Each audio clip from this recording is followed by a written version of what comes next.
Ai, vamos pôr isto a gravar. Vamos pôr no capítulo e 3, 2, 1. Well, hello guys, welcome back to the channel, and today, as always, I bring you the review of this week's chapter of One Piece, 817 of its name, Raizou of the Mist.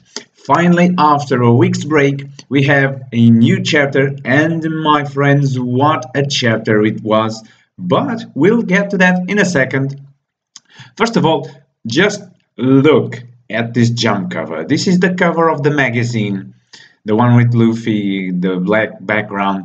My god, this was an awesome cover indeed. It's rare to see, it's not rare, but it's not common to see One Piece in the cover of Jump. It's been a while since you've seen that, but it's always good to see One Piece and with such an awesome image as well. Moving on to the next big thing of this week's chapter, the poster for the One Piece film Gold that will be released this year, July 23rd. It will be released on Japanese cinemas. Sadly, probably not anywhere else. We'll just have to get some other means to watch it, if you catch my drift. But the poster itself is pretty good. We see all the Straw Hat members around the sides with their images in what is a roulette, the Russian roulette, and we see Luffy in the center, and above Luffy we see in the star the main villain of the film. I forgot his name, but we know his name already, but I forgot about it. And then we just see some cards flying around. Pay attention to the Joker card. There's something written in the flag of the Joker's card. I can't read it that well, but it appears to be Karine.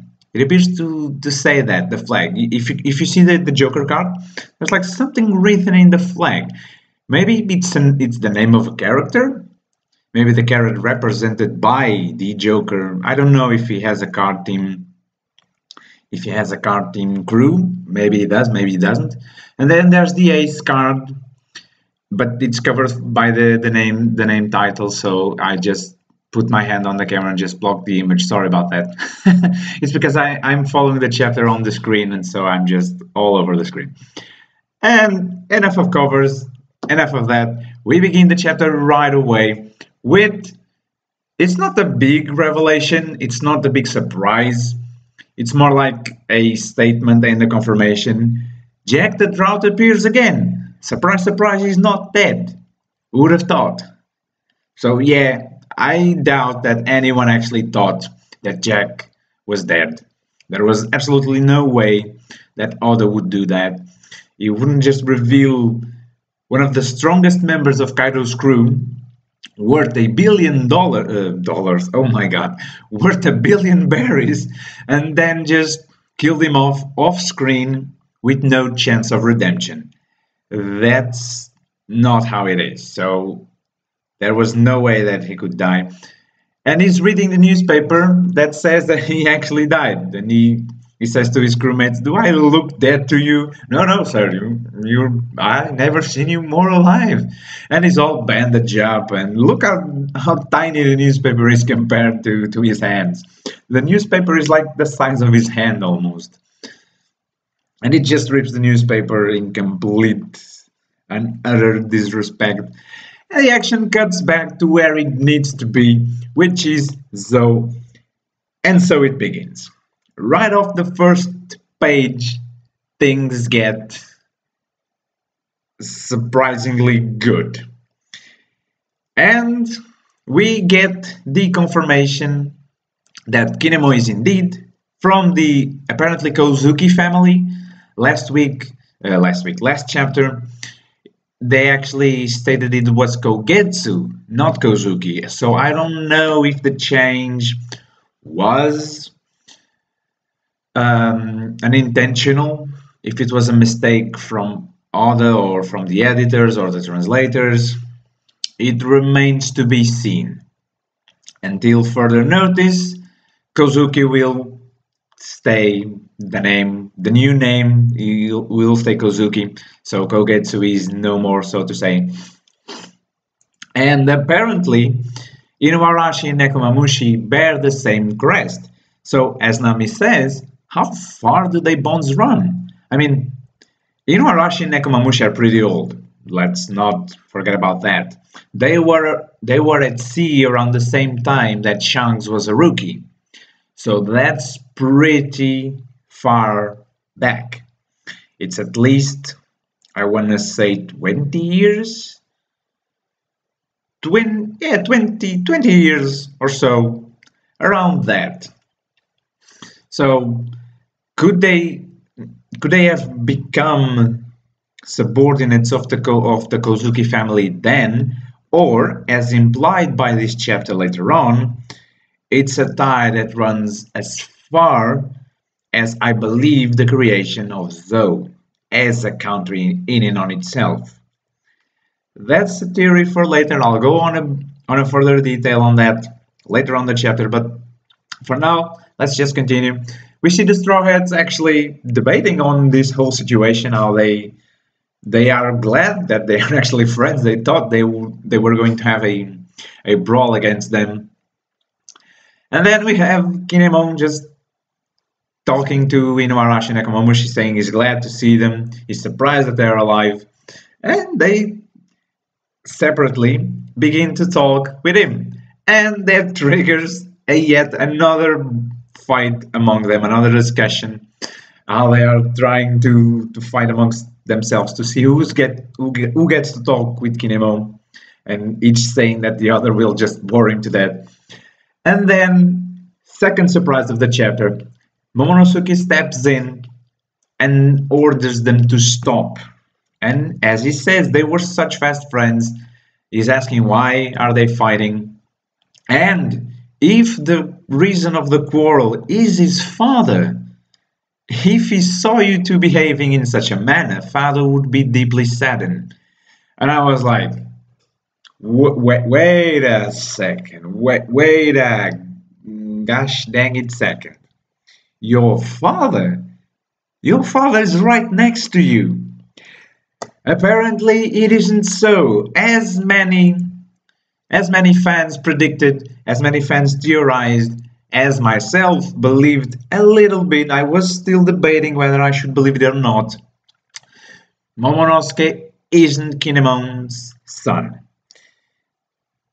And he apparently is the son of someone important, because Inuarashi and Nekomamushi both bow down to him and call him Lord. And Kinemon steps ahead and says, indeed, Lord Momonosuke is a lord in every sense of the word. He and I aren't father and son. He's just the son of the great daimyo of Kuri of the Wano Kingdom, Lord Oden Kozuki. Now, bear with me for a while.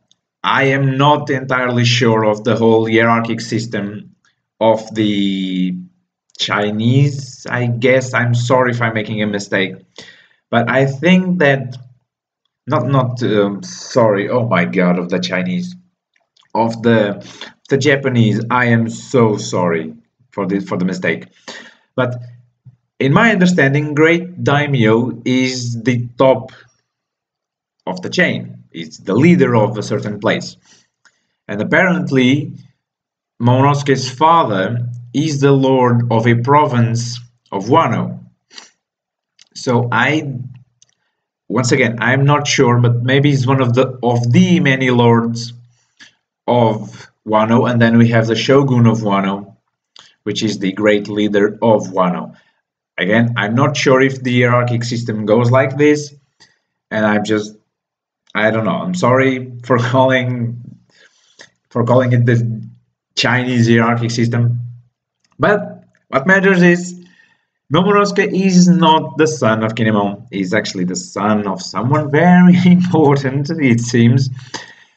About this, I'm gonna be honest. Ever since we've seen Momonosuke for the first time, ever since he spoke ever since he began to open to the Straw Hat Pirates. Some of his attitudes and statements have been bugging me. Like, I don't remember if it was in Punk Hazard or in the Journey to Dressrosa. He actually say, "I'm going to become the Shogun one day." Now, that's a pretty big statement for if someone is from a lower class, as I thought he was. Being the son of Kinemon, I actually never thought that Kinemon was a big shot in Wano.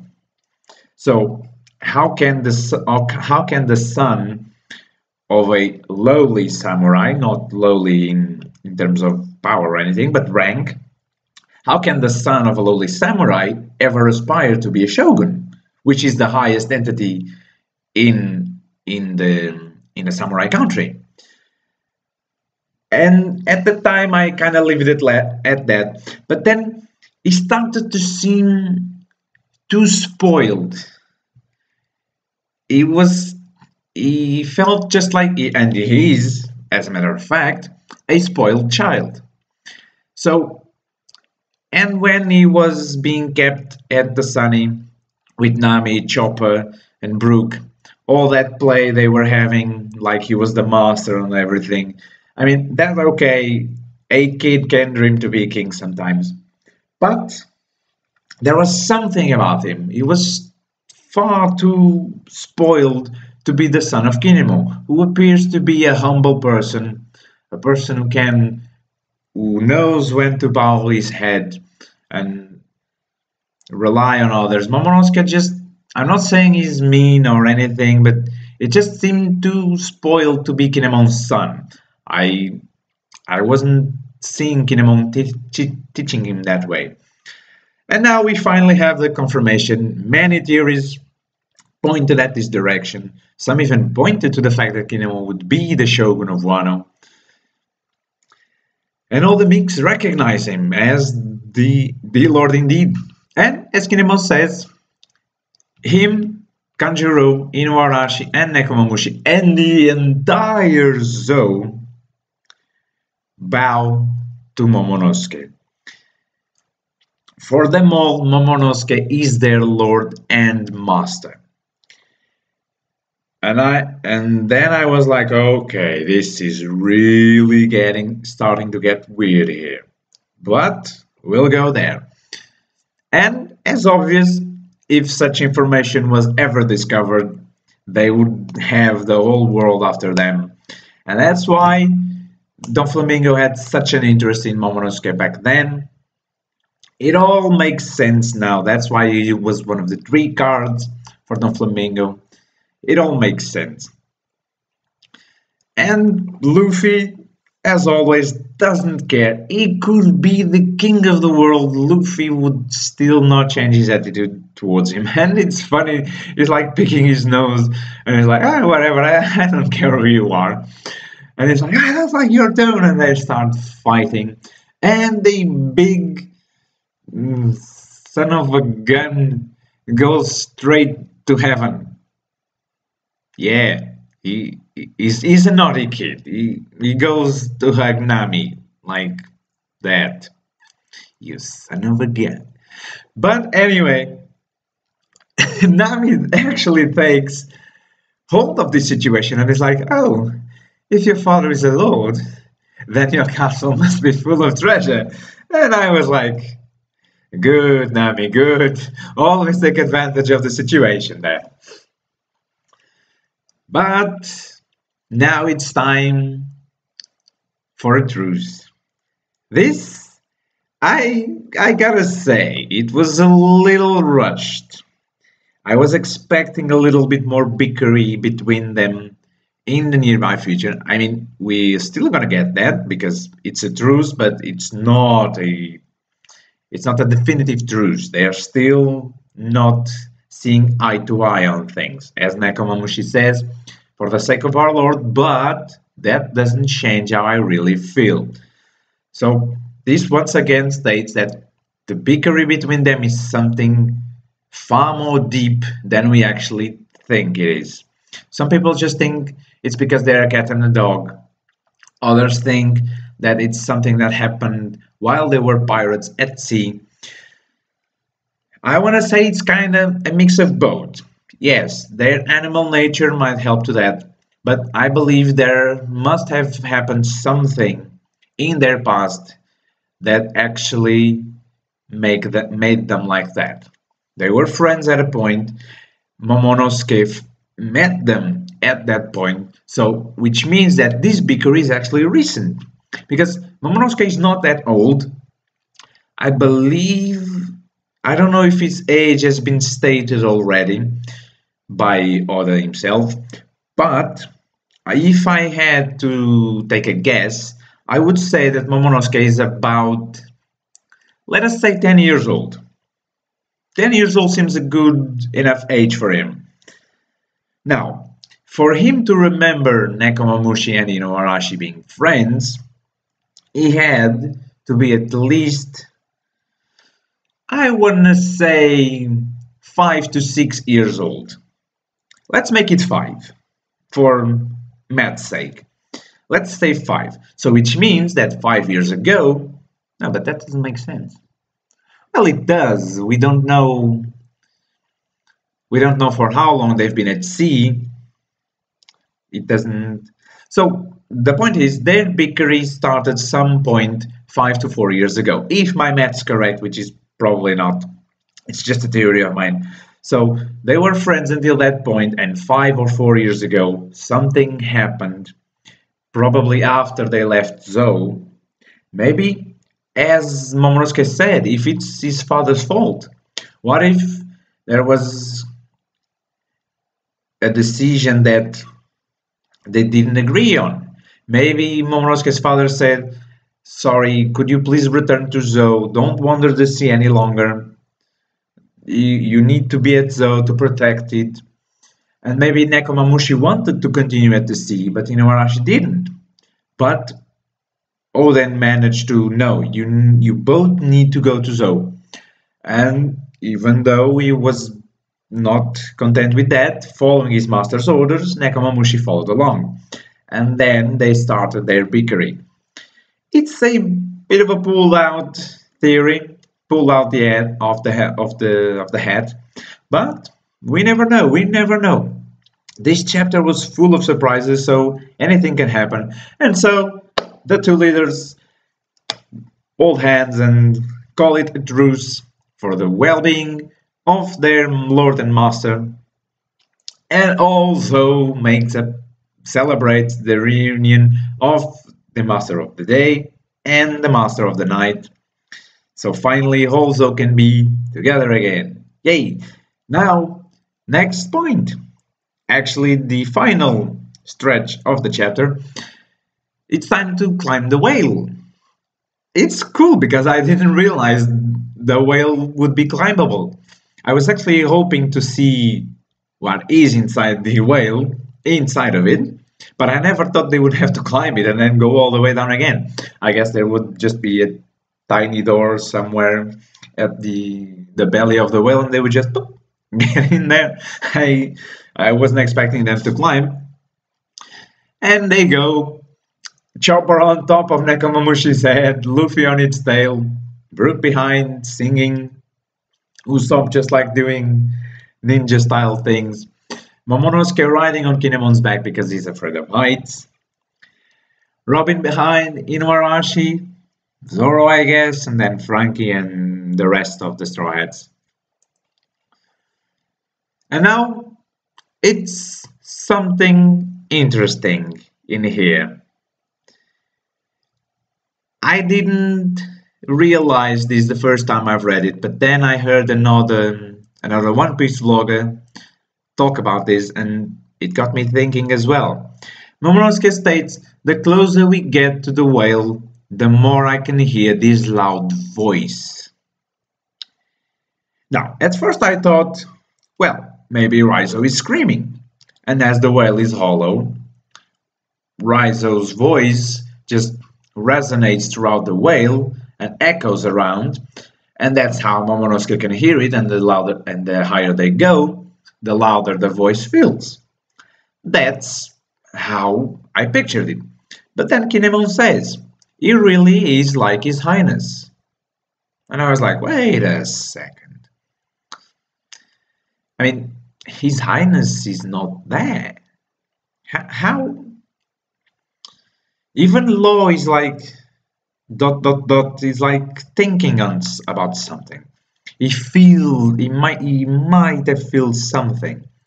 But then Inuarashi Nekomamushi just said there was another who said much the same. Indeed, I too remember him. Go freaking the Roger was in Zou. This pretty much confirms it. And Momonosuke and Oden both can hear the voice of things, just like Luffy can, just like Roger did. Good, actually. Sorry, my English is bad. And I was like, well, here's hoping Roger never stepped in Zou. But he actually did, and it makes sense that he did. My God, so the whale has a spirit, let's call it. There's actually something more to the island that meets the eye. I mean, for Christ's sake, it's a walking elephant, if that's not enough. But there is something more, and after we see what Raizou is tied up to, which actually is tied to a poneglyph. He's tied to a freaking poneglyph. We were expecting to see, everyone was wanting to see a poneglyph in Zou. It would only make sense to see a poneglyph in Zou. But to actually see Raizou tied up to the poneglyph, I mean, that's just funny. Did they tie him before Jack appeared? Or how did they manage to do that? Because that explains why he didn't appear, why he left the Minks to suffer all that. Because if he wasn't tied, he would probably have appeared and stop the rampage. He could have actually helped the fight against Jack. That's bugging me, because if Inuarashi and Nekomamushi were winning against Jack without the gas weapon, then if Raizou was with them, who knows? Maybe they could have won, really. And he was just there tied up. I mean, he could have protected himself and helped protect Zou. Unless he's weak, which I don't want to believe. I don't know. I guess we'll have to wait and see the explanation why he's tied up, if there's ever gonna be one. But apparently, Luffy, Chopper, Usopp, and Frankie were actually disappointed with Raizou's appearance. I mean, it's a funny appearance, let's say it, but it's not what we were expecting. People were still expecting to see, in comparison to Kanjuro, people were expecting to see actually a pretty person. Not saying that Kanjuro is ugly, but Kanjuro is weird in sort of appearance. Raizou is even more weird. And they all greet each other, and we get the full picture of the inside of the whale, the room that Raizou's in, and we see the big Kozuki. It's Kozuki? Yes, it's Kozuki. I was about to say Kogetsu. We see the Kozuki family's crest, and below it, where Raizou is tied up, we see a poneglyph. But not just any poneglyph, a red poneglyph. And as Inuarashi says, that crest has been there for hundreds of years. I've heard about you, Nico Robin. It is said that those of Ohara learned to read those letters. They know of Ohara. My God, the Inuarashi and Nekomamushi just keep surprising me more and more and more. They know so much about the world, even though they are supposedly secluded from it. Yes, let's not forget, they roam the world as pirates, but still, how much did they learn? How much do they know? It's just surprising. And the most surprising thing is, when Robin asks, why is the poneglyph red? Inuarashi says this one is apparently for some different purpose. Can you read it? Yes, may I? Of course.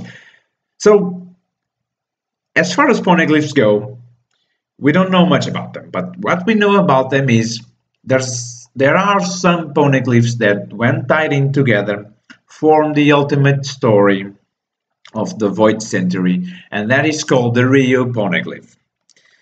So far, all the poneglyphs we've seen are in some way connected to that, except maybe the poneglyph in Alabaster, which talked about the ancient weapon. Was it Pluto or was it Poseidon?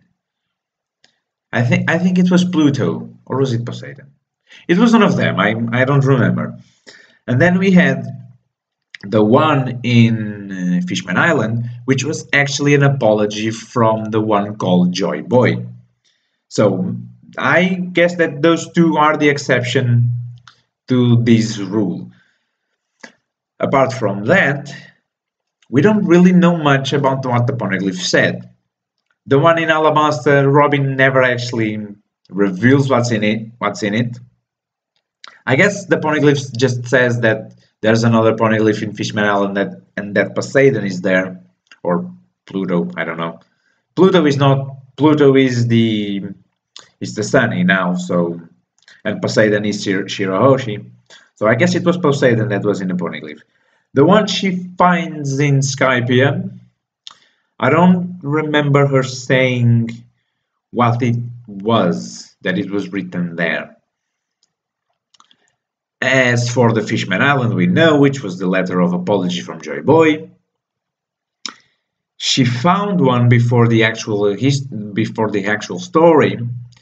When she was still younger, she found one, but we don't know the information on that. And I guess that's all the poneglyphs they found so far. And now this one. Now,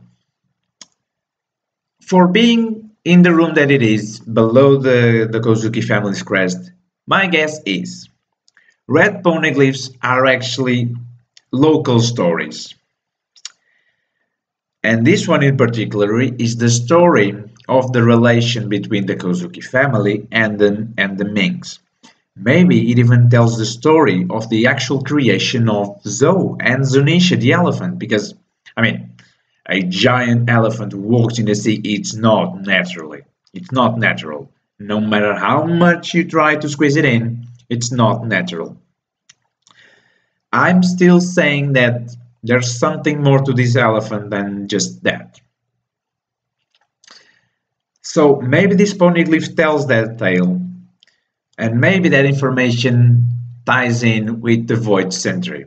I believe that this poneglyph might be the first actually real glimpse of the past history of the One Piece world that we get in all of these 817 chapters.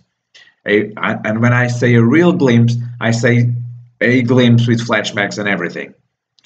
That's my hopes, at least.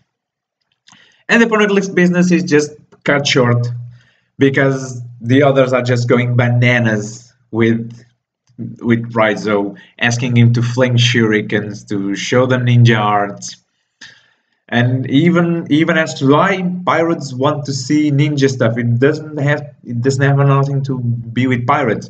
And Frankie's like, all men are obsessed with ninjas. And he's like, so manly. We just love ninjas. All men love ninjas. It's not a pirate thing. All men love ninjas. Well, yeah, it's kind of true. Ninjas are cool. Even Law is like, well, a display of clone jutsu would be nice. Even Law gets in the joke. And Raizou just gets mad because ninjas are supposed to be these secret and integrous guys who never reveal their secrets, and they're just like, and he just feels sorry for them and disappears in a smokescreen ninja smoke release jutsu. And One Piece turned to Naruto in a flick of a page. No, just kidding. And he actually disappears. He reappears. He makes clones. And he flings shurikens. And we are officially presented to Raizou of the Mist in the flesh. Nini. And they just go bananas, and Raizou is our god. Now, I'm gonna be honest, yes, Raizou's appearance is weird. So was Gear 4's appearance, and everybody loves it. I'm really interested to see Raizou in the future. I love his design. I love his techniques. I want to know if it is natural, as in these are real techniques that other people can use, or if it's fruit of a devil fruit, if it's due to a devil fruit power that he possesses. Another interesting thing is that when he does his techniques, especially the smoke screen, he puts a scroll in his mouth. I guess this was just for show because Luffy asked for him to put the scroll in his mouth as a meaning. Maybe this was just for show. I don't know if it has anything to do with his power or not. I guess we'll have to see. So, yes, this was the chapter. A pretty interesting chapter with theories confirmed, more mysteries revealed. Jack appears again. We see Raizou finally. Things are shaping up in the Zou Arc. All the pieces are coming together, and we just have to see where it goes from here. Now, I'm becoming more and more eager to see the Wano arc. After this chapter, I just want to see the whole load more because of the Momonosuke revelation and because of Raizou, of Kinemon Kanjuro. I really want to see the samurais and the ninja fight to the full extent because Kinemon fought a little bit back in Punk Hazard, but it didn't do much. I want to see if he's a bodyguard of the son of a daimyo. He's got to be strong. So I believe there's more to him that meets the eye. Kanjuro as well, and now Raizou. If these three were chosen as bodyguards for some reason of Momonosuke, they are sure not weak. They sure aren't weak. So there's gonna be plenty of fighting ahead, as of course. I believe that Jack will actually return to Zou. It would be a stupid decision, yes, but he might return to Zou. So yeah, we'll see how it goes from there. The chapter was pretty cool. I enjoyed it a lot, and I hope you guys have enjoyed it as well. Hope you've enjoyed the video, and hope you have enjoyed the commentary. As always, tell in the comment section below what you think about the chapter. What are your theories regarding Raizou, the Red Poneglyph, the future of Zou Arc, and just as always, commentate on the quality of the video, on my overall performance. The comment section is yours to use and abuse. And as always, I say my goodbyes to you for this week. Next Monday we have Fairy Tail. So I see you next week.